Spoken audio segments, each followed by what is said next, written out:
Here we have the Botswell Explorer.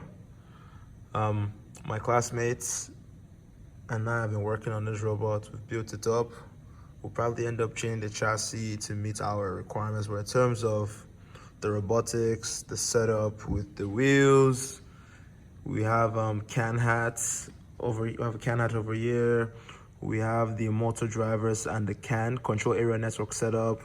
We have the battery all set up, and then we're using ROS, Robot Operating System, which I've explained in one of my videos, is a means of relatively simplifying robotics development so that certain things which are common amongst robots, certain setups, certain connections don't have to be reset up or reinvented or remade every single time.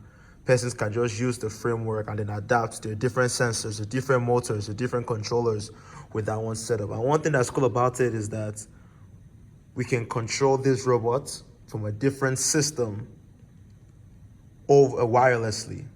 So right now we have a Raspberry Pi here. It has our setup code and all the configurations for the robots, and it's on a separate system. Well, this is connected to this monitor, is running on this Ubuntu on the Raspberry Pi, and it's on its own. It has its own IP address, and it's connected to a separate network to this PC over here. So because of that, we can control the system. We can control this robot wirelessly from this PC over ROS, because this system can see the ROS2 topics. So the topics are basically, can say the means through which communication happens through ROS. So you publish a message over a certain topic. The topic could be for velocity, could be for odometry, for different sensor data. So I'll show two things here. I have SSH.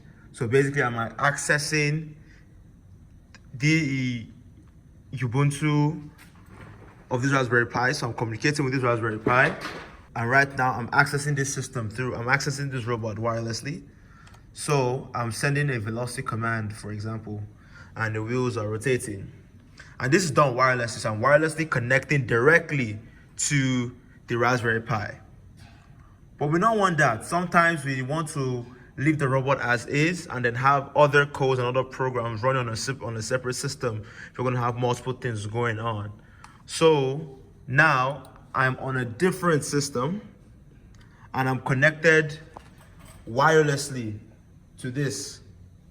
So I'm going to send the similar command, and you see that it is also going to work as well. So now, completely separate systems. This is controlling this system over the same network. So it's pretty cool stuff. Took a long time to get some of the configurations set up. Building the robot, testing the connections, troubleshooting different issues. So now I want to set up a Logitech video game controller so that we can have full control of the robot using that controller.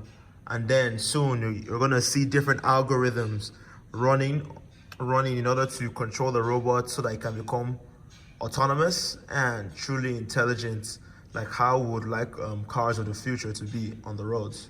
So yeah, thanks for watching, thanks for listening.